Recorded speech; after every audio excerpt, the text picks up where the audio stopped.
Welcome into the Hard Count. It's February 15th, 2024, the last one on the face of the planet. Got to make it a great one. Man, before we got on the air here, we had I don't know if breaking news, what you would call it, but we are getting more news that is relative to the college football landscape as a whole, and more specifically the college football video game landscape. The EA Sports Twitter account, the EA Sports College Twitter account, telling us that they got some concrete news coming for us here in May. Now, I'll believe it when I see it, but we're going to give you our thoughts on that because that is massive news for all of us. Also, it's kind of that part of the year where we rank things, we list things. We're going to both rank and list things here when it comes to the new quarterbacks within the Southeastern Conference. You know Carson Beck, you know Quinn Ewers, you know what you're getting in guys like that, but what about the new faces? What about Aniko Iamaleava? How does he factor into the fold? Well, we'll talk about it here in just a minute. Going to give you our top 5 new quarterbacks within the Southeastern Conference. Also, the Sunshine State, man, it is always a factor when it comes to the college football playoff race, the national title race. I mean, how many guys from the state of Florida went to Alabama and won themselves a ring for the Crimson Tide? How many guys ended up going to somewhere outside of the Sunshine State and having massive success? Well, I think there is a tide that is beginning to turn with these big three from Miami to Florida State and Florida. I think it's a pivotal year for the Sunshine State. So we'll give a check-in of sorts, a state of the union, if you will, where some of those teams. Also giving you our thoughts on the latest going on at Georgia State. Their head coach just resigned after making several bowl games and says, you know what, I'm actually going to be the run coordinator at South Carolina. The world we're living in right now in college football. It's where we are, but we're glad to have you all a part of this, glad to have you all along for the ride. We got a lot to jump into, a lot to unpack. Can't waste too much more time. Let's start with the most important topic, shall we? We are getting closer. We're getting closer. About 30 minutes before we got on the air here, EA Sports College Football, the video game, the EA Sports College account made a little bio change, right? A little bio change, and if you've watched this show for any length of time, we track the social accounts to keep up with everything from the transfer portal to recruiting, and that's kind of how we keep a pulse on things in the college football world. Well, the same thing applies here when it comes to the college football video game. Because you know now, we've been waiting a long time for this. It's been a long time coming since we've been able to play a new version of that game. But the bio change says, coming this summer, full reveal in May. Now, for me, I've sort of held the same stance when it comes to the college football video game. I treat it a lot like the release of a Drake album. And not in the sense that I get enormously excited, because I do get fired up for a new Drake album. But I mean, like, I'm not going to have total trust in what I'm hearing about it from Twitter or from third-party sources until I hear it concretely from the horse's mouth. Until I get a release date and I know, hey, this is dropping this day at this time, get fired up. Then I start to really let myself be excited. Because we've had too many times where you think it's going to be released on a certain day and you kind of get let down, or you think it's coming at a certain date from like a third-party Twitter account and it ends up not being true at all, or it gets pushed back, whatever. Like, this is not as concrete as we would like it to be. However, it's closer. It's closer, and it is from the horse's mouth here. It is from a verifiable source. Now, what does full reveal mean? I'm going to go ahead and just assume that a full reveal for the college football video game would mean we get the trailer, more than likely for the game. That'd be freaking awesome. Probably get a peek at the stadiums and the players in the game, the graphics, all that. Release date is what I would have to believe a full reveal would entail, then also a cover athlete reveal. Now, to be clear, I'd be more than fine if we put Nick Saban on the cover of this thing. I think that would make all the sense in the world, a little GOAT edition. I'm all about that. However, if we're going to go with a player, I'd go with one that's currently playing college football. Like, heck, slap Carson Beck on there. Slap Quinn Ewers on there, because that would kind of feel like a sign of the times and say, okay, this is where we are now in NIL. That's a big reason why we have this game coming at all, is because of how college football has shifted and how we've sort of evolved on that front. So I'd be fine with that, having a current player in the game. But there's a lot of folks now that just, quite frankly, don't get it. And they're going to ask you, hey, why are you so excited about this game coming out? And that's a tough conversation to have, because that's like trying to explain to you why it was awesome to run through the sprinklers in the front yard. Like, if you don't get it, I can't really make you get it. Like, unless you were there and you experienced it, it's hard to totally put it into words and articulate why this is special, because this isn't just a game now. And I know I'm getting a little bit poetic, I'm getting on my soapbox here, but it's not just a game. this to us as college football fans, as a college football community, this was an era. This is an era. Like, this is playing 3 years, 3 seasons of one dynasty in one night with some of your best friends on a sleepover. This is running for 4,000 yards as a true freshman at a certain G5 school, finishing second in the Heisman Trophy. I don't know what was wrong with that committee, but they always gave us the second place vote when it came to the Heisman, even though we put up video game numbers, literally. This is Texas State and Old Dominion national championship runs, taking them from the bottom of the barrel, whatever they were in the game at that point in time, to be in the top of the college football world. This was our college football fix when we didn't have college football games being played.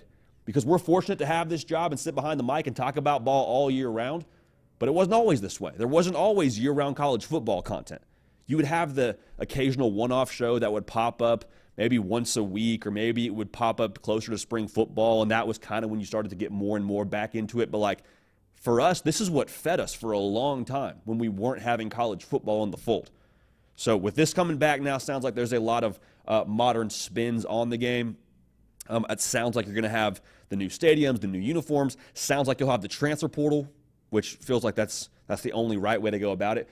Curious to see how they involve NIL. Will we see some tampering in the game?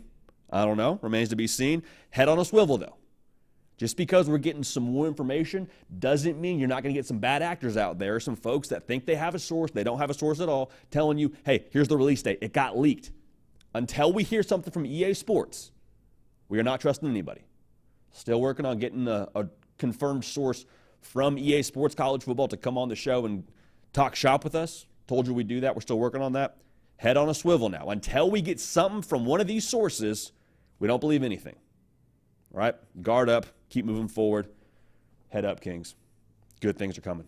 Good things are on the way. And also, if you follow the On3 Twitter account, we will have the news pretty much as soon as the news gets released. Like, I think we were first on this morning in terms of having information on the game and the whole bio change. Like, if you want to stay locked in, also follow the On3 Twitter account.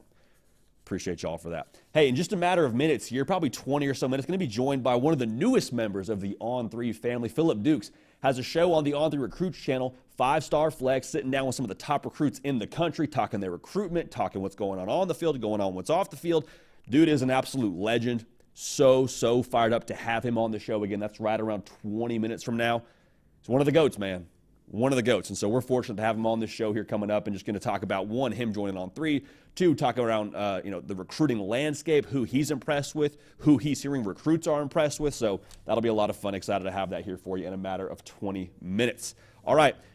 We had something also break before the show, not just college football video game news. We also had real college football news. Georgia State's head coach, Sean Elliott, is resigning from his head coaching position. Now, he didn't resign from being the head coach at Georgia State to go take a head coaching job somewhere else, or to be the head coach of another G5 job or for an NFL job. He resigned from his head coaching position at Georgia State to be South Carolina's run game coordinator. Now, Sean Elliott has familiarity with South Carolina. He coached there for a number of years. Going back there, it sounds like he'll also be involved in coaching the tight ends. This wasn't the thing where, like, Georgia State was just in a bad spot. Like, Georgia State won their bowl game last year.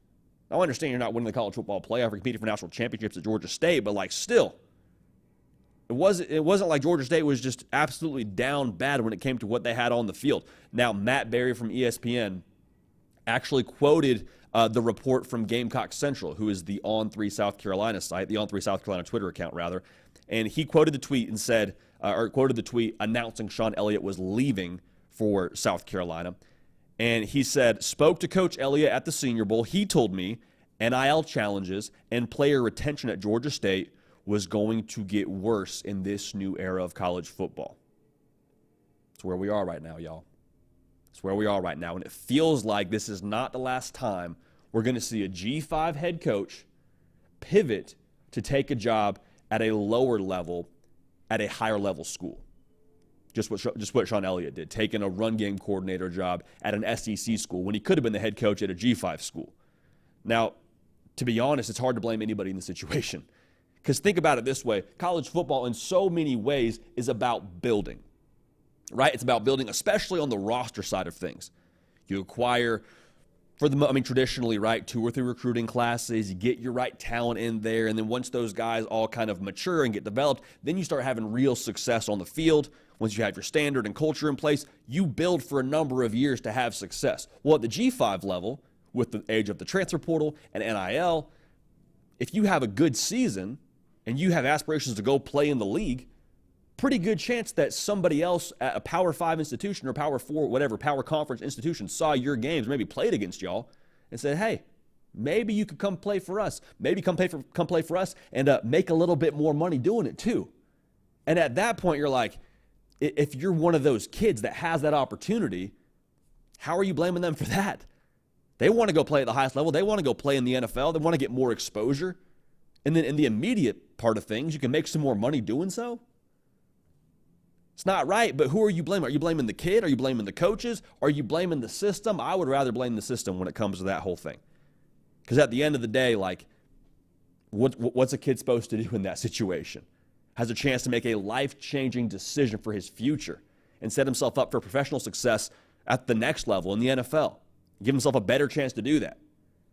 Hard to blame him. Hard to blame him. Now, going back to this conversation, I don't think this is the last time you see this from a G5 coach taking a position job, because going back to the whole building thing, it's tough now to build at the G5 level. From what I just said, it's tough to hang on to your top talent on a year in and year out basis. Every single year, you're trying to reset your roster because of who you lost through the portal to a bigger institution.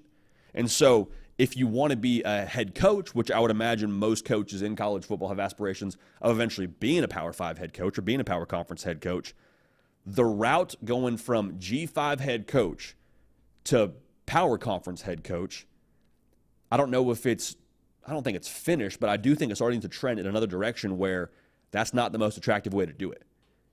Would I rather be a G5 head coach, have my roster poached every offseason, struggle to compete with NIL to keep those guys, and have a difficult time having sustained success over the next couple of years to get to that next job? Or would I rather go be a position coach at an SEC, ACC, Big 10, Big 12 school, not have to worry so much about NIL, not have to worry about the headache that is roster retention, not have to worry about not having NIL funds to retain our guys, and just coach ball? And then once I do well enough coaching ball, then I can graduate to being a head coach at a power institution, and then I'll worry about NIL, and then I'll worry about how to manage my roster and things of that nature. It's a wild time in college football. And again, I don't think the G5 to power coach or power conference head coach route is just totally done with, but I do think we're starting to see a bit of a change in how modern college football head coaches are able to take their next job. I talked to a coach today that told me if you want to compete at the G5 level, you have to at least be in that top third of your conference when it comes to NIL to retain your players. And even then, at that point, have to believe it doesn't lock in your success rate with keeping guys on your roster. So Sean Elliott, again, resigning from the head coaching position at Georgia State, going to take the run coordinator job at South Carolina, a place he's familiar with, but it feels a lot like this is a sign of the times when it comes to where we are in modern college football. Wild, man. Absolutely wild. What are you going to do? What are you going to do? Things keep rolling. Things keep rolling. Again, about to be joined here by that man, Phillip Dukes, in just a matter of about 12 minutes or so. See someone in the chat saying, hashtag tell JD per Andy Staples, it's not Power 5 anymore, it's Core 4. I don't hate Core 4. That rhymes. I saw Andy did a segment on his show about this. I think that's awesome. I have a little bit of PTSD with that phrase Core 4 just because where I went to college, Core 4 was like the elite fraternity and sororities, and I just thought that was the most pretentious thing in the world, the most pinkies up thing in the world. So Core 4, I could be convinced. I need a little bit of a brainwashing of what Core 4 actually means, so we can revisit that at a later date. Let's move right along here. ACC win totals. We went through the SEC, went through the Big Ten. Let's take a look at what's going on in the Atlantic Coast Conference. They are, if you want to use the verbiage Core 4, they would be in that. And we got some win totals from FanDuel. One more time I'm going to say this. FanDuel, get your act together. Sponsor the boys here. All right, hey, we talk betting lines, we talk over-unders, we talk props, we talk all that. So make sure, hey, FanDuel, if you're watching this, figure it out, lock it in. We appreciate y'all. All right, some of the most intriguing win totals in the ACC. You got not one, not two, but three teams tied at the top of this thing for over under 9.5 wins. Let's start with the Clemson Tigers. Dabo and the boys. I like to call them the Chick-fil-A of college football, not just because of Dabo's beliefs, but also because of the way that they do things different than anywhere else in the country. And you can be different. You can be closed on Sundays as long as you're providing the very best product college football has to offer, as long as you're providing the best product, the best chicken sandwich fast food has to offer. I don't want to hear any other arguments for any other institution. Chick-fil-A, hands down. We move right along. Clemson at over under 9.5 wins feels ambitious, because going back to what I said about Chick-fil-A being closed on Sundays, you can be closed on Sundays when you're the best. Clemson has not been the best the last couple of seasons. And that's not me throwing shade at Clemson. That's just me speaking facts right now. I don't know if I trust the offense enough to think they're going to win more than 9.5 games. That's not a prediction. That's just how we feel right now. Last year, they scored 26 points a game. Now they bring back 70% of that offense. So in some ways, you could see an evolution of sorts and kind of make that next step. And Cade Klubnik kind of gets it figured out a little bit more comfortable. But the defense last year, I felt like, was the strong point of that football team. They have 49% of that production back from a year ago. Okay, so about half that production is gone from last year's defense that I thought was kind of their calling card. Now you look at the schedule, they open with Georgia. I'm not chalking anything up to a win or a loss. I'm just saying you open with, for my money, the preseason #1 team in college football. We move right along. So then you're asking them, if you want to have the over 9.5 win total, which again would be 10 wins, means you can only lose 2 games, you're asking them to go 4-1 in these 5 games. NC State, which we'll talk about here in a little bit, at Florida State, who won the conference a season ago, Louisville, who is going to be top 25 in the country to start the year. They just reload with the transfer portal. At Virginia Tech, #1 returning production team in the country, and your rival game against South Carolina. I'm not saying it can't happen. I'm just saying 9.5 for me right now with what we saw last year, what I don't know about the offense, feels a little bit ambitious to me, all right? Now, I love Garrett Riley. I would not be surprised if they had an offensive explosion in 2024, but that's how I feel about it right now. Moving right along here, let's talk about Miami. The Canes, baby. Vegas putting Miami at 9.5 wins, the over-under total there after a 7-win season. Feels a lot like Vegas taking note of a one Cam Ward. Now listen, we've done, since this show was even independent, and I say independent loosely, but since this show was in a lobby in Waco, Texas, we've done a segment every single offseason talking about teams that we would buy stock in every college football offseason. The last 2 offseasons, I have said I would buy stock in Miami. Even after the 5-7 season, even before Mario Cristobal took the job there, I would buy stock in Miami. Or I guess as soon as he took the job there, I said I'd buy stock in Miami. I love the way that they're built. I love the fact they got a top 10 class from 2023 that's going to cycle up. You've heard me gush about Francis Mauigoa being an absolute stud on the offensive line, Ruben Bain. You've heard all those talking points before. But when you look at the schedule, their 2 toughest games are at Louisville, and then they play Florida State. So they got a 2-game stretch there, back-to-back, going to be tough. They get a bye right before going to Louisville. I'm just saying, I think with what this team has on the roster and what they could be offensively with Cam Ward now running the show, and that offense looking a lot more like Shannon Dawson, I believe, wants it to, I'm buying stock in the Canes. It's not me making a pick on the over-under there just yet, but I feel a lot better about Miami hitting the over on 9.5 wins than I would about Clemson. So take that as you will. Another 9.5 win football team. How about the Florida State Seminoles? Can we get that transfer portal check to clear one more time? I'm not talking NIL here, baby. I'm talking about, can we have the same success rate we've had in the portal the last couple of years? Can we do it one more time? Because Jordan Travis, no longer your quarterback. You are 83rd in returning production. But here's the deal now. Safe games, safe prizes. Go out and get a quarterback in DJU. You had Brock Glenn on your roster. You had Tate Rodemaker on your roster before the bowl game. I think if they had had a conversation and told him, hey, Tate, you're our guy next year, they would have kept him. Seems like they felt a certain way about that quarterback room, wanted to elevate, go out and get DJU. I got 4 games circled for Florida State. You got the DJU Bowl against Clemson in Tallahassee. That will be, dude, that's going to be so fun. Andy Staples had a sit-down interview with DJU this morning. I'm just saying, that's going to be a lot of fun. At Miami, okay, so we'll see where Miami is at that point in time, but that one you have to expect will have a lot of juice around it. You're at Notre Dame, okay? Now, Notre Dame remains to be seen what they are, and then you play Florida at the end of the year. 4-game stretch, but, I mean, if you go 2-2 in that, That's not a prediction. I'm just saying 2-2. I could see them going 2-2 and being just fine and getting the over on the 10-win total. If I had to pick today, I would lean towards a Miami and Florida State ACC title game. Because remember now, the ACC, divisionless, Hungry Game style, free-for-all. Everybody gets a chance at this thing. I would love to see that game played for an ACC title, just for the sake of that rivalry. So those are the top three that all have 9.5 win totals. Let's take a look elsewhere across the conference. Tell you what, man, Virginia Tech at the over-under win total of 7.5. That is the NyQuil special to me. NyQuil special, ultimate sleeper pick is Virginia Tech. Because as much as I feel good about Miami and Florida State, and Clemson has a lot of talent, even with what they don't bring back on defense, like, I still think this conference is fairly wide open. Heck, I don't even have Louisville that we're talking about right here on this show right now or on this list, but they could be a player in this thing. The way that Virginia Tech finished the year last year, you can't overlook continuity now. They finished 5-2 in their last 7. They have the number 1 returning production in the country. Kyron Jones now running the football. That is a grown man. Plays quarterback for them, transferred from Baylor, had some ups, had some downs, but when I talk about the ups that he had, they were very high ups. He did a lot of things really effectively with his legs.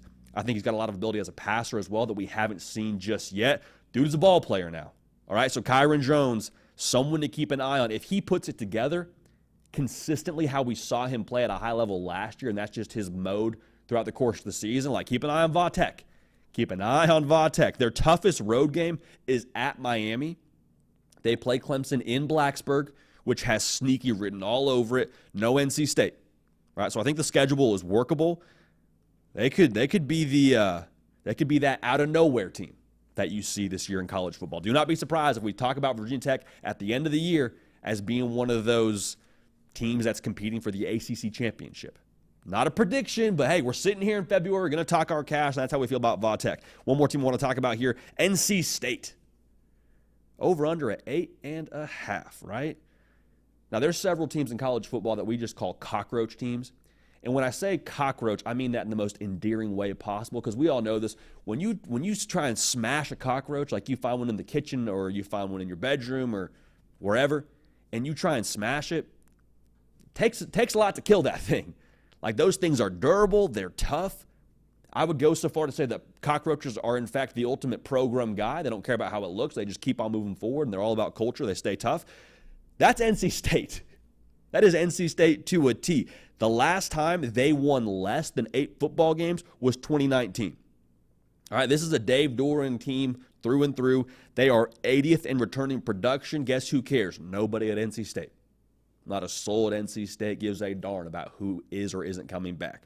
They're ready to roll with who they got coming back. They got a new quarterback through the transfer portal. Robert Anae went and got a guy that I think fits his system in Grayson McCall. Didn't have the success you hoped you would have with Brendan Armstrong last year. Nonetheless, the beat goes on. Grayson McCall, a dude who did numbers at Coastal Carolina, now he's taking a dip in the Power Conference water. Going to jump in the ACC and see how he fits. I don't hate the schedule for NC State. I don't. I mean, you look at this, they open up with Tennessee. It's a neutral site game, but it's being played in Charlotte. I'm not a whiz at geometry. Woo! It's a Thursday. I'm not a whiz at geography, but I understand that NC State is a lot closer to Charlotte than Tennessee is. Nonetheless, they're at Clemson September 21st. The heavy lift for them is really that first part of the year. There's no Miami. There's no Florida State. I'm excited about NC State. They're one of those teams to watch without question. Curious to see how it shakes out for them with that 8.5 win total. If I had to pick today, I'd probably lean the over on NC State there. So those are your ACC most intriguing win totals in college football. All right, we still got a lot to get into here. We got fresh faces across the SEC. When it comes to the starting quarterback position, we got a fun little check-in with the state of Florida. Some more talk on Florida State and Miami here in a matter of moments. I think we're about to have our guy Phillip Dukes on here in just a matter of seconds. We got Phillip Dukes. Hey, can we get this monitor on so we can see Big Phillip? Is that something we could do? Can you hear us, Phillip? We're on with you, brother? Yes, sir. Can you hear me? My man, I got you loud and clear. Sorry, we're turning on the optics so I can. I'm a weirdo about our show. Sometimes I keep our monitor off because otherwise I'm just looking in the mirror and I just feel crazy. First off, man, how are you doing? Thanks for coming on the show, brother. Man, I'm great, man. It's a beautiful day in Atlanta, and I'm happy to be here. I appreciate it, JD. Dude, 100%. So before we get into all the talk about ball, which we're going to do here in just a matter of moments, tell the folks about your journey to On3. You're at 24/7 for a long time. I know you have deep Auburn ties, and now covering the national scene recruiting, doing the 5-Star Flex show on On3 Recruits channel, man. Just tell the people just kind of who you are and what you got cooking over there. Well, my name is Phillip Dukes, a.k.a. Dukes the Scoop. Got the nickname from just basically having the scoop. Started out as a guy on a message board, kind of built my following on Twitter. Parlayed that into a paid job at 24/7. Really put in a lot of work over the last couple of years. Parlayed my relationships in Atlanta to become a national analyst. And On3 saw a future with me. I saw the same, and we had the same vision. Now I'm here. Man, from the jump, when we got to get together and I got to hear about what you're going to be doing with 5-Star Flex and your relationships with all these different recruits, I was like, man, this is a no-brainer. I mean, I feel like we got ourselves a 5-star plus and Phillip Dukes joining On3. Oh, man. So talk about the 5-Star Flex a little bit. You've already had a few episodes out with some high-profile guys like Naeem Offord. I know you sat down with a couple guys at Buford. What's the overall vision behind that show and just kind of what you have cooking over there? The vision for the 5-Star Flex is somewhere where the tagline is basically where the ranking isn't just what a 5-star is, it's the mentality. So guys who have a 5-star mentality is what I want to showcase. Guys who get up and do the extra work, guys who come from the struggle, who quote unquote get it out of the mud. Also the guys who may not have had a rough upbringing but really care about football in a way that they want to come on the show and flex who they are. And that's what the show is about. We're not leaving kids at where you're going to school and that's all. We want to get in and find out who you are. Now, we're going to talk recruiting because that's what we're here for. But it's a platform for guys to be able to show who they are. And you never know, in this landscape, it could potentially land you some NIL or branding type deals. So it's really a show for the guys, about the guys, for the guys. I feel like it's the perfect show for where modern college football is at and where recruiting is at, where like who these guys are as players is becoming more and more important and becoming more players and people more and more important and more center stage with how they can brand themselves and NIL and all those things. You've got a chance to talk to a lot of high-profile guys, like I already said. Who are some of the schools that continue to come up in these guys' recruitment? I know that there's a lot of, usual suspects. LSU is the top school in 2025 right now in the On3 industry team recruiting rankings. But who are some of the schools that continue to make the right push for some of these top guys? I think a school in the Southeast that's making a huge push that I've had, if I've interviewed maybe 9 guys, all of them haven't released, but I've had about 9 interviews in the past week and a half.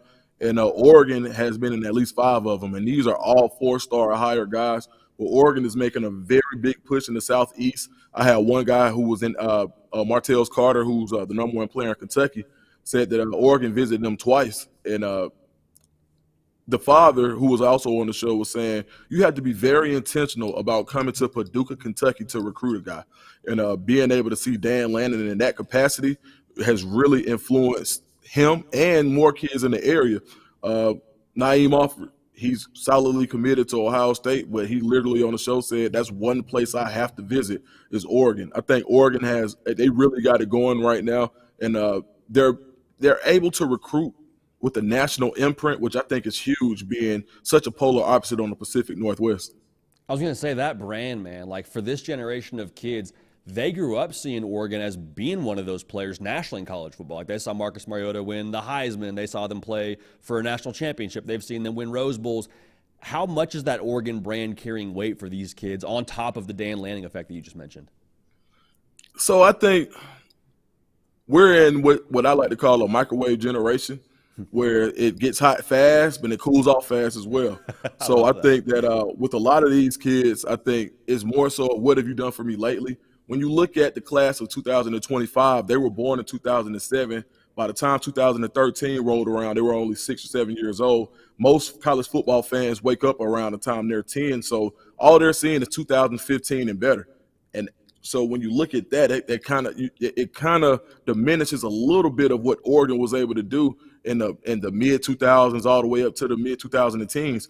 But I think that by being able to have a young coach who's really in tune with the culture, the uniforms never do them any injustice. Like the uniforms always help. And I just think that having that big Nike brand and understanding who Phil Knight is, which a lot of guys do, I think it really helps Oregon a ton. I love what you just said. Most college football fans wake up when they become 10 years old. Like at that point, you kind of get a gauge for who different teams are across the landscape. And like you said, if I can take a visit to Eugene, Oregon, and try on those icy all whites, or maybe it's the highlighter yellows, I'm like, yeah, for my Instagram, I'm absolutely taking a picture there and taking a visit there and maybe giving a second thought to Oregon. LSU, we talked about them a little bit. Number one team right now in our On3 industry team recruiting rankings for 2025. What is LSU doing well to be able to make the statement they're making right now? I think they have 3 players that are tops their position right now in the boat.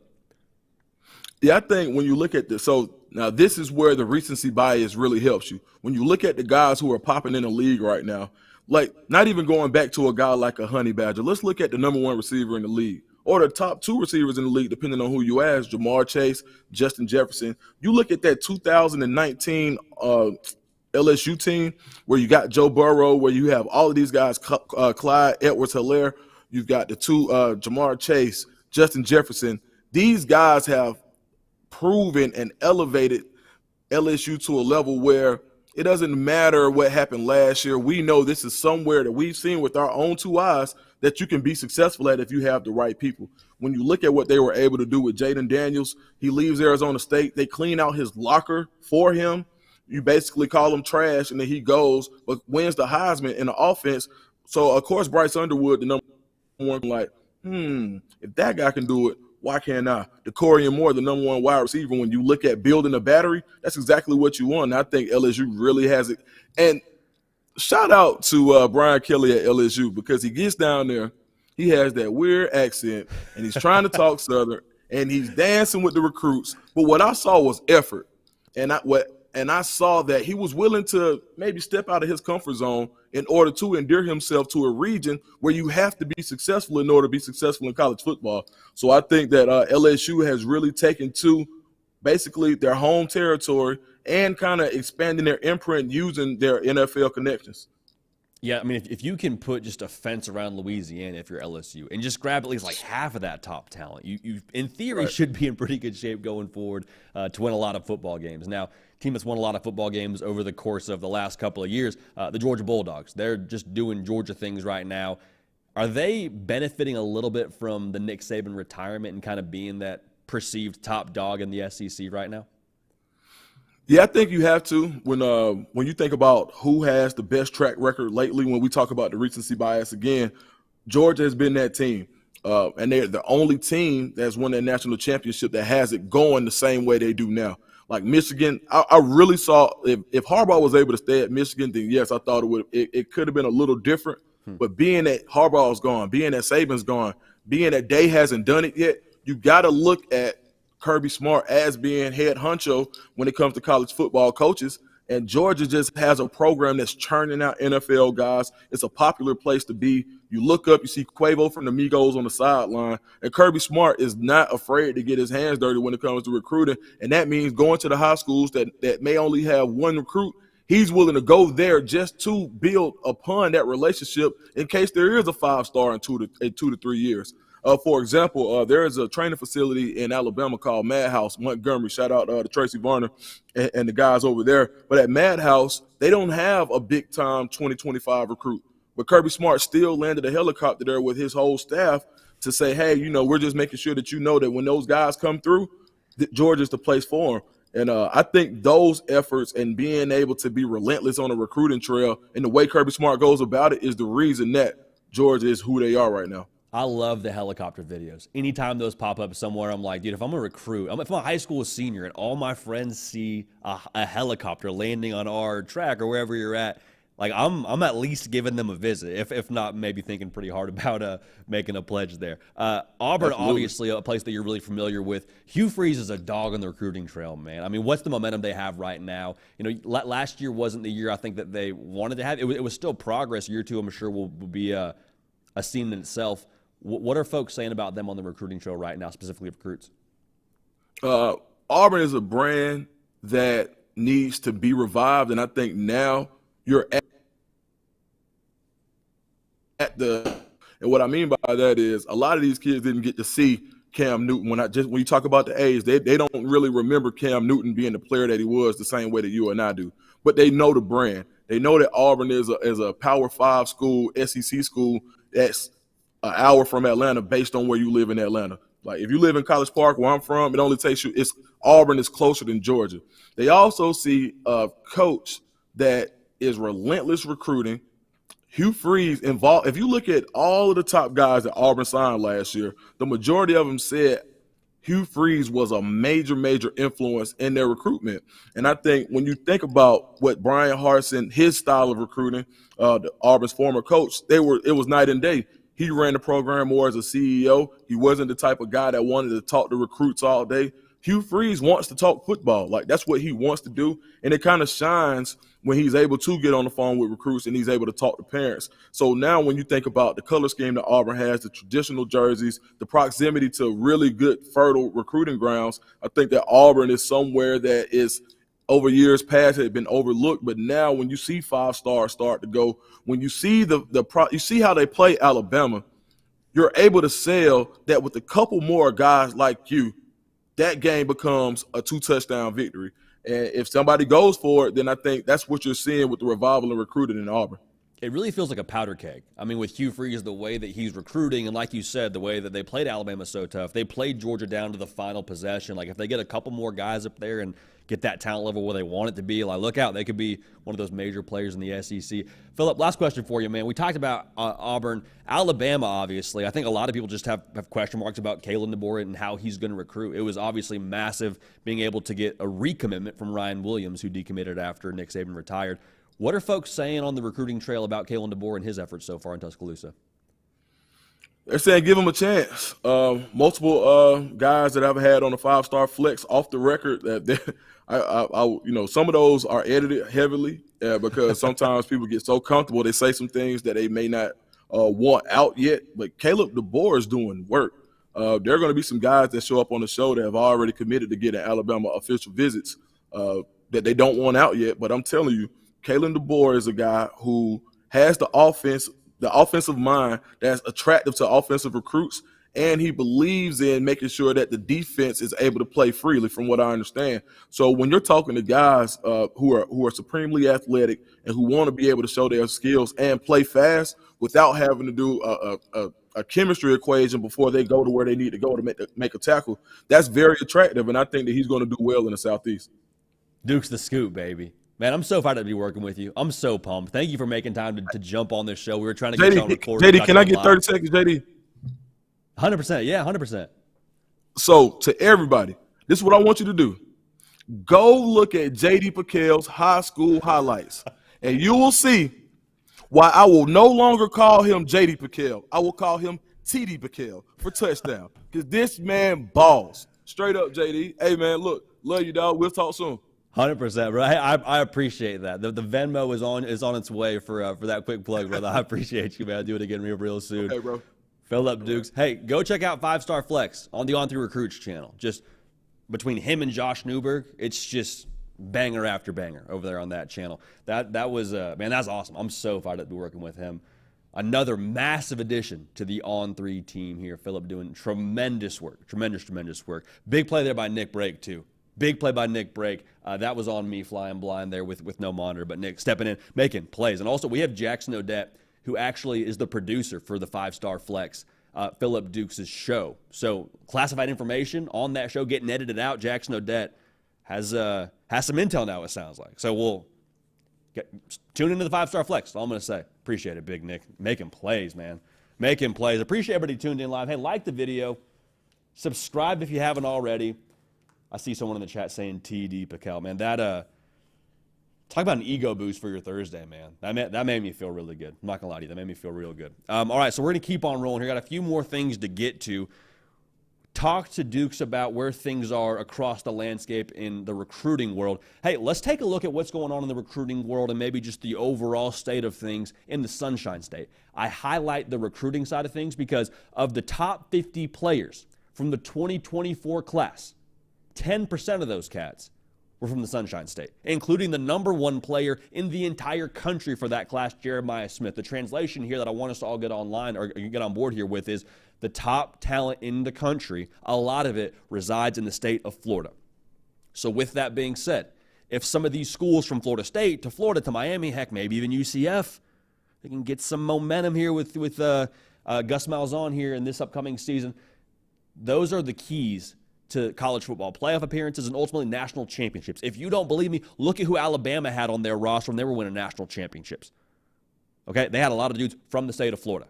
So we're going to kind of unpack the state of the union here for these different schools across the board here in the Sunshine State. First things first, like I just said, make sure you're subscribed. Talking ball every single day. Have the best team in the country behind the scenes here and also on this platform, the On3 YouTube channel. Andy Staples, just banger day after day. That's at 8 Eastern every single weekday. Josh Newberg and Phillip Dukes on the On3 Recruits channel. Bangers. Just make sure you're locked in because we don't stop talking ball on this show, all right? So we appreciate y'all for that. Let's get back to it here. The state of Florida, what's going on there? Let's start with the defending champs of the state, which is, of course, the Florida State Seminoles. And the question I have for them in this upcoming year is, can they start to create real separation by winning the state for the third year in a row? And when I say winning the state, of course, we're talking about beating Miami and beating Florida like they did the last 2 years. But it's not just about winning the state for a rivalry and bragging rights. Like, it's about sending that message that there's real sustainability going on in Tallahassee. Because you re-upped with Mike Norvell, kept him home, kept him from going to Alabama. And when I say home, I mean you kept him in being the head coach at Florida State. That would send the message to all this top talent in the Sunshine State. Hey, listen, we are the big dog here. And it wasn't just a thing where we had this great portal class and we had Jordan Travis. Like, this is how it is here in Tallahassee. If you come and play at Florida State, you're going to be a part of the best team in the state, and you're going to compete for national championships and the college football playoff year in and year out. That's what we have here. Come be a part of this. It's rolling, and it's not stopping anytime soon. We're headed one way. A lot of that will be based on what they do this upcoming season, because now they've had 2 really great years in a row, double-digit win season the year before. They should have made the college football playoff for a lot of people's opinion this past year. This thing has got momentum now. But if you do it for a third year in a row, with a brand new cast of characters, with no Keon Coleman, no Jordan Travis, no Johnny Wilson, no Trey Benson, like with a whole new set of folks on your roster, but have similar results and similar success, it just communicates sustainability in Tallahassee. All right, so Florida State, big year for them, very big year, separation year, if you will, for the Noles. Now, let's look at another school, obviously in the Sunshine State, and we'll go to the SEC here. How about Florida? The SEC for them, I believe, is a double-edged sword. Because on one hand, kids want to play in the SEC. Kids see the guys that go play on Sundays. All these guys that play at these schools or that have, big-time offers out of high school, they want to go play at the highest level for a job. They want to make millions of dollars in the NFL. You play in the SEC, it's a pretty good way to do that. Pretty good insurance, if you will, for your NFL draft stock. On the other side of things, though, for Florida, it's the toughest conference in college football. It is the toughest place to win week in and week out. Not to mention you add in now Texas and Oklahoma to the mix, which will just make it that much more difficult. So fair or not, this upcoming season for Billy Napier, this is a what are we kind of year for the recruits. And what I mean by that is, are we going to compete in the SEC? Or what's the conversation after this season? And when I say what's the conversation after this season, I don't mean that you're cleaning house. There might be a reset button of sorts. There probably is some desire to have good success in 2024 to help give some job security to Billy Napier. But I think the danger is if you don't have success this year, the optics become more difficult to recruit, because at that point you're looking at multiple years of not having the kind of success you want on the field and saying, well, if it's not happening 2 years in a row, is year 3 really going to be the year where they have a pop-up year? I say year 3. That would be year 4 for Billy Napier. Is that really a situation you want to buy into and get on that elevator? You don't know which way that thing's going. The other thought is, do you have to pivot just overall from a thought process point of view? Do you have to go a little bit more heavy in the portal to try and get this thing afloat? I don't know. We're about to find out. But again, I think this is very much so a what are we kind of year, kind of a defining year of sorts for Florida and Billy Napier. Now, Miami, this is an opportunity to be a really fun year for Miami. I think Miami, when you look at the last couple of seasons for them, it has been a building the foundation, climbing the ladder, walking out on that diving board. This could be their cannonball year to make a splash. I truly believe that, because they went 5-7 the first year. They went 7-5 last year. Okay, so what is that? A 2-game improvement. Behind closed doors, They just are doing things in a better way. They're installing their standards. They're recruiting well. Mario Cristobal, the headline that we got with him when he took the job at Miami was Duke acquires talent. He's done exactly that. 2 top 10 classes, attack the transfer portal. You go get your quarterback in Cam Ward. Now this year you make a splash. And this, to me, parallels really nicely with what Texas did under Steve Sarkisian. Same kind of situation, big brand, in recent years underachieved. People have questions about culture. That third year, though, Steve Sarkisian won the conference, made the college football playoff. I'm not predicting that's the same thing for Miami, but I do think it trends the same way because they went 5-7 their first year. They went 8-4 the second year. And then that third year, they had a quarterback in place. They had their culture in place. They had a lot of talent on that roster that they had worked to, quite frankly, improve a lot to get to where they needed to be from a roster talent point of view. Made a splash. Made a very big splash. Is that the case for Miami in 2024? I think it could be. I definitely think it could be. Now, here's the other part of this. We have a fourth team in the mix here. And we don't have a ton to talk about with them. I want us to kind of just at least just touch on it just a little bit. Keep an eye on UCF. Just keep an eye on them. Now, they don't have the same brand power as a Florida State or a Florida or Miami, but, like, they're now in a power conference in the Big 12. They went and got themselves a proven commodity at quarterback in KJ Jefferson. They got a quarterback whisperer in a lot of ways with your head coach and Gus Malzahn. I like that combo a lot. We've seen Gus Malzahn have a lot of success with a big-bodied quarterback that's able to run and throw it. His name was Cam Newton. They won a national title. I'm just saying. All right, now he was the offensive coordinator for that team, wasn't the head coach, but you hear what I'm talking about. Top 15 recruiting class currently in 2025, a top 11 portal class.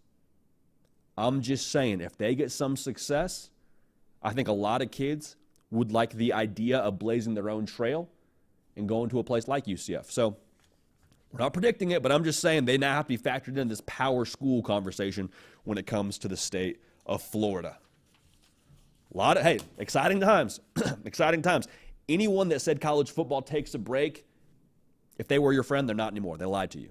They lied straight to your face. We're talking about, we're filming like an hour-long show here, and we're sitting here in mid-November, but the party rolls on. It's supposed to be dead season? Not at all. So this is the part of the year, too, where we get to rank things. We have a lot of ranking segments coming your way. Working on a segment series where we'll give you our projection rankings, not power rankings, projection rankings for teams across different conferences. But where I want to start today is ranking the top year one quarterbacks in the Southeastern Conference. Some fresh faces. You already know Quinn Ewers.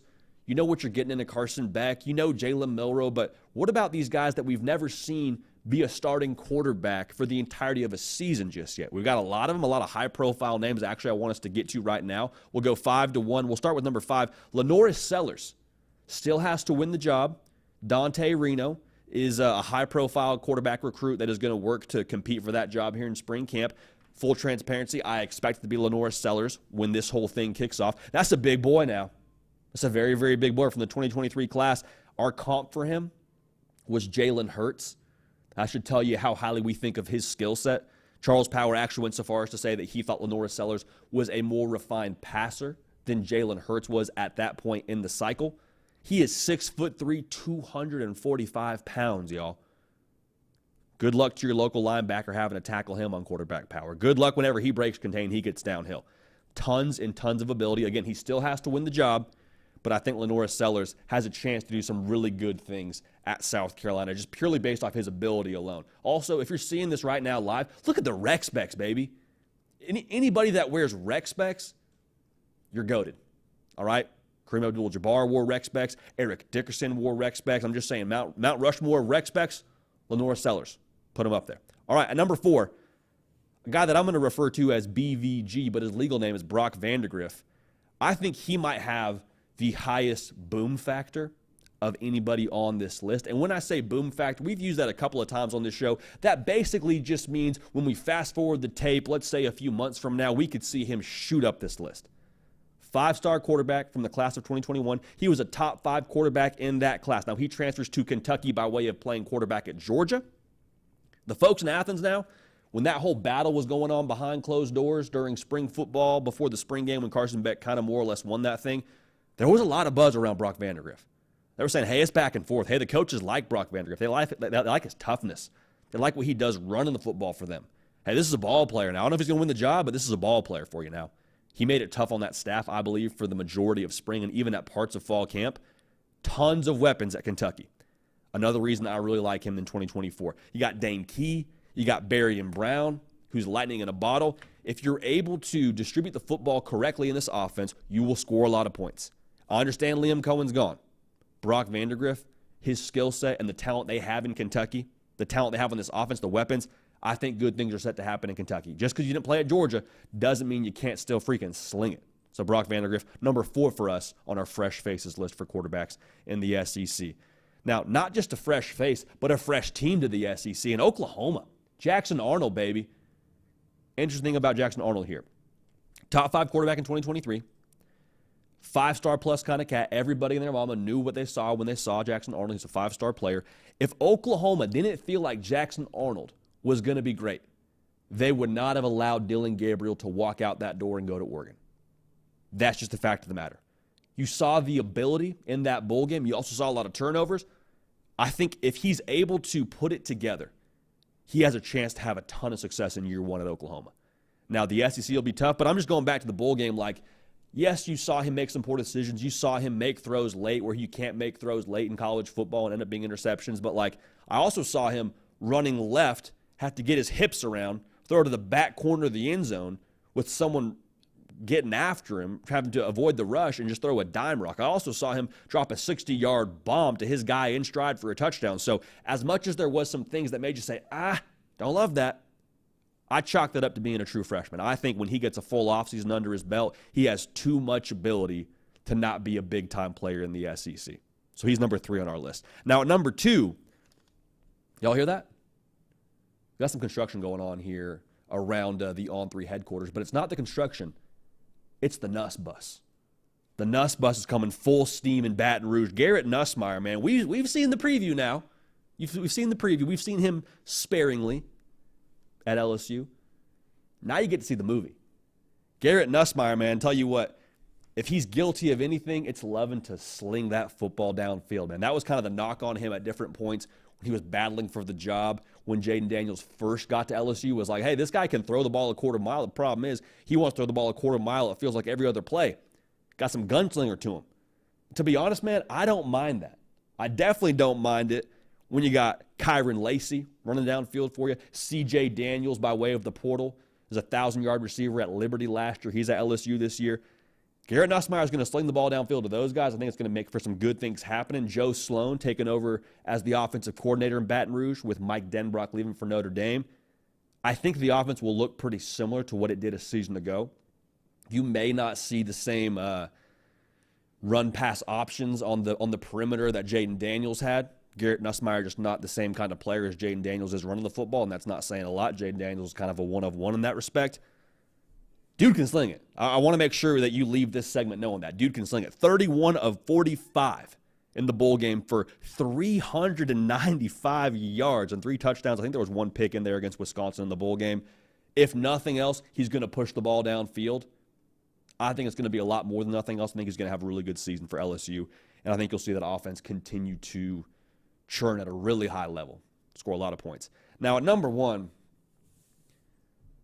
I believe the best quarterback, the best new quarterback in the Southeastern Conference, a name that a lot of folks are getting real familiar with saying in a real short amount of time, Nico Iamaleava, the quarterback for the Tennessee Volunteers. This guy was the number 1 player in the class of 2023. I'm not a scout, but I watch football with my own eyes, and I see this dude play ball, and I believe there's no ceiling for what he can be at Tennessee.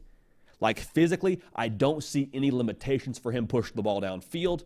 I don't see any limitations for him when it comes to what he does when he tucks in and runs. I said this on a previous show. I'm going to say it again. We've seen what the Josh Heupel offense is supposed to look like. Okay, that was in 2022 when Hendon Hooker drove that thing like a NASCAR, and they scored north of 40 points. That's what Nico brings to the table.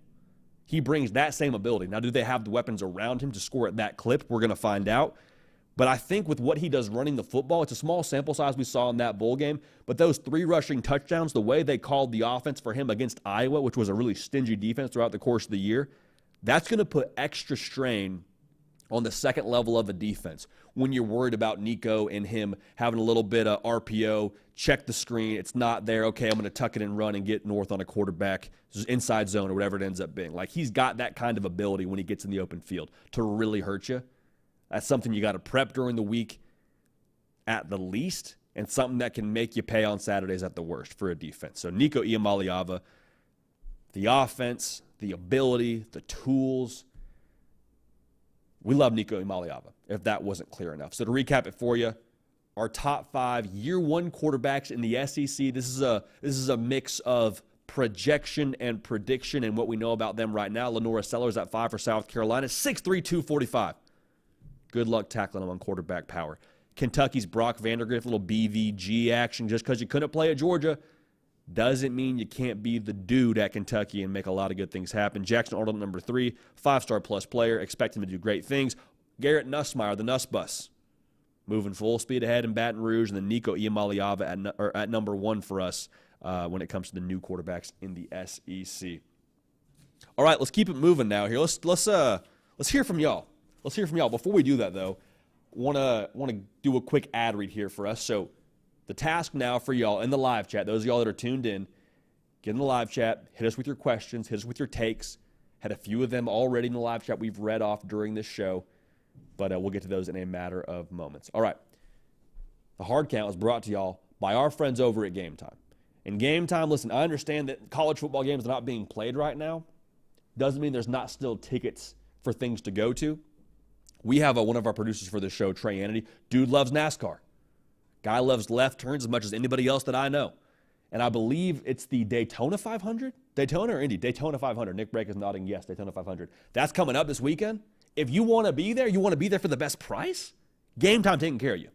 And we're taking care of you with Game Time. So first part of this, know before you buy. All right, know what you're looking at from a seat perspective via the app before you hit purchase. And then when you do hit purchase, you're getting the best price. You want to know how I know? Because Game Time, they got the Game Time guarantee on that thing. If you find a ticket in the same section and row for less than what you paid for Game Time, they say, you know what, that's not right. We're not okay with that. 110% of the difference credited right to you. Bada bing, bada boom. So watch the Daytona 500 in style. Very important now. Most important part of this whole ad read, if you hear nothing else, hear these words coming out of my lips to your ears via the YouTube or the podcast, however you're listening. Use code HARDCOUNT for $20 off your first purchase, all right? HARDCOUNT, that spells hard count, $20 off your first purchase. So, terms apply. Again, create an account, redeem code HARDCOUNT, Game Time. Best tickets, lowest prices, guaranteed. Guaranteed. We absolutely love it. Another guarantee for you is that Nick Brake is crushing the production of this show. Hey, Nick, what's going on, baby? Little Daytona 500 for you this weekend? I heard you and Trey were locked in. No, locked in. I will not be watching, JD. Okay. I'm not interested. I don't think I believe you, but okay. I'm not interested. Look, I hate driving my car. I hate traffic. I definitely don't want to watch it on television. What about, like, driving movies? What about drive-in movies? Because you love movies. I don't know. I like the drive-in for the nostalgia, but I hate car movies. Like Fast and Furious, okay. I can't stand it. That was my next question. I think it's so bad. Anti-Vin Diesel is what I'm I like, well, actually, I think he got in trouble, so I'm not going to say I like Vin Diesel. See, I don't know. But I don't know. I don't know, man. I am just not a big fan of Fast and Furious. My friend Caden likes it, and I just what does Caden know, you know? Very little about movies. I don't know Caden, but it sounds like he doesn't have a great opinion on movies. He doesn't. What's going on in the chat, baby? What's going on in there? Look, King Epic sure does know a lot about college football. Asks, what non-quarterback player are you most excited to see in 2024, JD? Ooh. That's tough. It's tough just to pick one. You know, it's funny, when we were going through that segment of top quarterbacks in the SEC, I'm really excited to see C.J. Daniels. Because that offense at LSU last year, they were humming like a hummingbird, humming like a Daytona 500 NASCAR. Like they were rolling last year. A lot of production left from Brian Thomas to the NFL, Malik Neighbors to the NFL. C.J. Daniels, could see him doing some good things in LSU's offense. That's just the name that came to my head. Caleb Downs at Ohio State, top player in the transfer portal. You add him into a defense that was top 10 in the country last year, top 5 in the country last year even, and you add him in there, I think he's going to be set up to do some really good things. So those two guys are the first ones that come to mind. I mean, Isaiah Bond at Texas, that to me gives Adonai Mitchell vibes when he transferred from Georgia to Texas last year and just did numbers like Goodwill Hunting. Same kind of thought process, I think, for a guy like Isaiah Bond on the 40 acres. They're going to throw the ball a lot. So those are a couple just off the top of the dome. I see NCAA sports clips. I don't know if that's a nod to sports clips like the hair cutting place, or if it's just like NCAA sports and we have clips of it. They're saying Xavier Restrepo going to be unstoppable. Hey, that's a dude now. Yeah. That's a dude. He's a problem in the slot. They're going to throw the ball around too with Cam Ward. So a lot of guys we could go through here and talk about, but that's a handful that we'll start with right now. Sounds good, JD. Next question. This is coming from The Truth, which, by the way, The Truth must be a very loyal follower to the Andy Staples show as well, because my buddy River, who produces that show, was in here yesterday and is like, oh, I know The Truth. So shout out to The Truth. Hey, The Truth will set you free. That it will, JD. The Truth says it's February 15th. Prediction on which college football coach is on the hot seat this year. Oh, man. This is like, and I hear the truth. I feel the truth. Also, here's the other thing. The truth hurts. Yes, it does. The truth hurts, and that's something that we would have a hard time unpacking. Like, I understand why we do it. It's not fun to talk about people losing their jobs, Like, it's not fun. The answer, though, honestly, is like, hey, we'll see about Billy Napier. They have high expectations. They haven't met him. South Carolina, kind of the same thing. They have higher expectations because of what he did the first 2 years there, overachieved. Didn't make a bowl game last year. Probably woulda, shoulda, coulda, because they let up a 10-point lead in the fourth quarter to Florida. But there's probably some heat over there too. Now, I don't know if I would agree with moving on from either of those guys, just transparently. We'll see what happens. Florida's schedule is ridiculous. I see Doc Nini saying Day.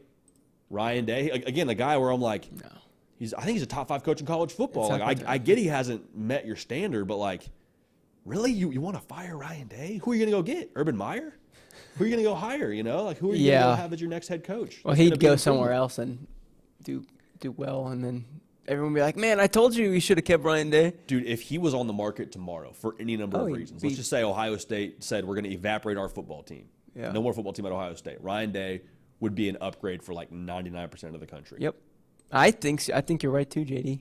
Thanks, man. I think that's just kind of something that people say. Walter says, JD, who are your top 5 quarterbacks for the 2025 NFL draft going into the college football season? Ooh. So that's a great question. I want to hear a couple of your thoughts on this too, Nick, because you follow the NFL closer than I. I can't tell how y'all feel about NFL draft content. We did some of it last year, and just quite frankly, the numbers that y'all gave us in terms of return there was like, we don't really care about the NFL draft. We said, hey, more power to you. We're cool talking about what y'all want to talk about. I think for me, I probably feel like Caleb Williams is pretty generational. I understand we're in draft season to where we're going to talk about like a million different things that have nothing to do with football with these guys, like hand size and stuff like that. Caleb Williams is probably the first pick in the draft if you're asking me. Dude, I understand the hype around Drake May. Oh, JD, I'm sorry to interrupt you, but we can go with this. I love it. For the 2025 NFL draft. Oh, 2025. So we're talking more. I should have come in sooner. No, I'm in a blender. That's on me. But like, let's talk. What 5 quarterbacks do we think coming in the end of this year are going to be the top 5 quarterbacks that we're thinking? Well, and I'll rattle off that list too. So we'll give them 10 quarterbacks. Let's do it. Yeah, go finish that. Is that fine? Finish what you're saying now, I'll go because quick. I'm kind of curious. So if it's me, I take Caleb Williams. I don't know if I like Drake May or Jaden Daniels more. I'll say Jaden Daniels. Super good athlete. Can probably create some more plays. Drake May can do that too, but I love both those guys. I'd be happy with either. Drake May, Jaden Daniels. Who else is even up there? Who else are we even talking about? Michael Penix. J.J. McCarthy. Dude, I might put J.J. McCarthy. He's the kind of guy that the NFL teams will I'll go J.J. McCarthy at 4. I'll go Michael Penix at 5. Okay. How's that? I think that's pretty straightforward if you ask me. Bo Nix is up there too, right? Okay, so those are our 5 for 2024. For 2025, excuse me, I'll go Quinn Ewers at 1.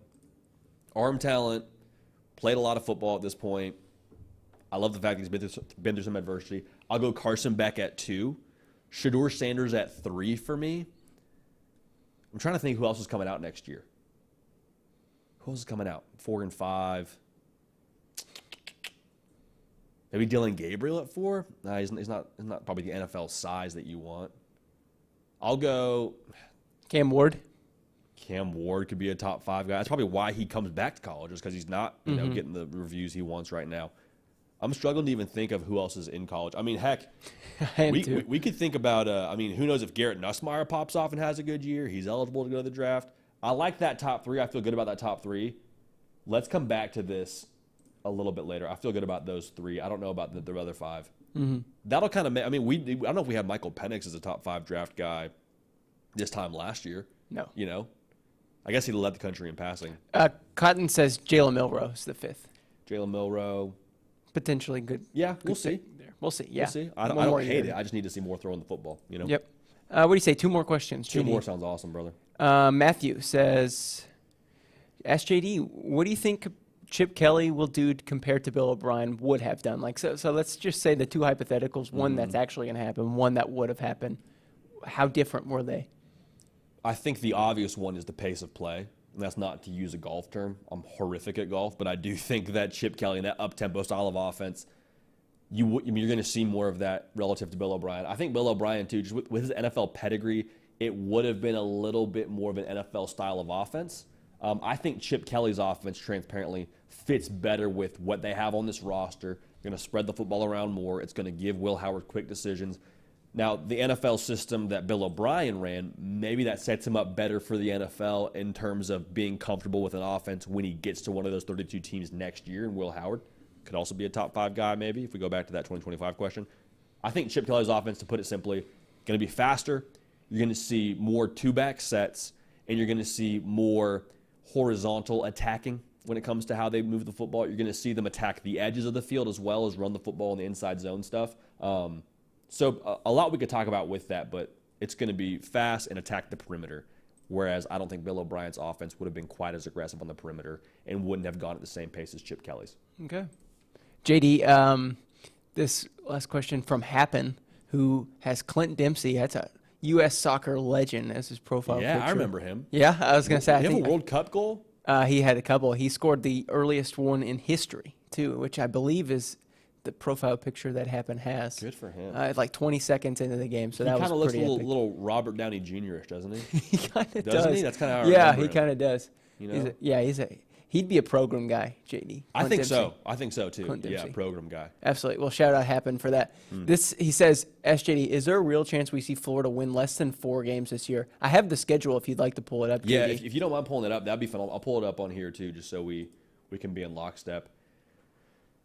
Is there a real possibility? Like, as much as – so they could go 4-8 and be the best 4-8 team in the country. I think they could go 4-8 and still be really good. But, like, it's just the reality is they have a brutal schedule, man. Like, let's just read October – or let's go October 12th all the way forward. So the back half of the season. You're at Tennessee. You got Kentucky, who was a tough team last year. And, you saw as much when you went to Lexington and played them. They ran the ball all over the place. You play Georgia, neutral site, at Texas, college football playoff team last year. LSU, you get them at home. We'll see, but they're going to be a top 15 team to start the year. Ole Miss, top 10, arguably top 5 team to start the year. At Florida State. So that's the back half of the schedule where you're probably a little bit beat up, and who knows how the first part of the schedule goes, but we'll read that off too. Miami. I like Miami a lot this year, full transparency. You get them at home. Samford, okay, so let's go ahead and be generous and say Samford is a win. All right, I don't think that's a stretch. Samford's a win. Texas A&M could go either way. At Mississippi State, I think you probably win that game. I don't love what Mississippi State has in-house right now. I love Jeff Lebby. I love where they're headed long-term. I don't know about them in this first season. Also, early in the year, you probably have a chance to make some noise there. So if you want to win more than 4 games and want to win a bowl game, you probably have to go 3-1 this first 4 before the bye week and then get UCF. But, like, let's be honest, we just don't know what a lot of these teams are going to be. We don't know about UCF. We don't know about Mississippi State. We don't know about A&M. There's very, very few gimmies. Very, very few gimmies for Florida on this schedule, which is just – it's brutal. It's life in the SEC. They signed up for it. But so to answer your question, it's absolutely possible. Would I pick it today? Probably not. I think they actually have a little bit more under the hood than what people want to give them credit for based on how they played some teams tough last year. But is it possible? Absolutely. Absolutely. Man, they're really impressive by the fact that they just don't duck competition either. I mean, that's No, not not at all. They're like, let's just play every team in our state that's not in our conference, even Yeah. though they're all going to be pretty good this year. Let's play UCF from the Or Big great. 12. Yeah, exactly. That's a good point. Brutal. But JD, yeah, that's a tough one. I Very think they'll win brutal. 5. And then I think 5 is honestly pretty fair. 5 is fair. I would love to see them win 6. My question is, I don't know if 6 wins is going to be optically pleasing enough for them. It should be for brutal that schedule. schedule, like be a little bit. It's Hunger forgiving. Games. It is, yeah. Absolutely brutal. Well, man, on that note, what do you say we call it a Thursday? You head to the Daytona 500, or what's your plans this week? I am going to be watching some soccer, my friend. Phenomenal, man. You enjoy that. We appreciate you, and we'll do it again on Tuesday. We'll do it again on Tuesday. If I didn't get to your question, ask it again. That's that, man. Hey, shouts to Jackson Odette holding it down in the studio. He's off camera right now, but he's holding it down in the studio, producing the 5-star flex. Obviously, super pumped to have him out on 3 as well as Phillip Dukes. Big adds to the On 3 team and big adds, obviously, to the On 3 Recruits channel. Go subscribe to that show. Subscribe to that channel if you have not already. Just bangers all the time on that channel. Hey, we appreciate y'all, man. Again, this is a place where we talk college football. Want this to be a mental vacation for y'all as much as possible. There's enough things that are negative in life that are going to come your way that have nothing to do with ball, nothing to do with the show. So we want to be as much of a safe place for y'all as possible. And I say that very much so genuinely. And again, we're just glad to have y'all a part of it. So subscribe on your way out. Like the video on your way out. Hey, we love y'all. We appreciate y'all. It's college football all the time, only college football here every single day. We're going to keep this party rolling, and we will see y'all next time.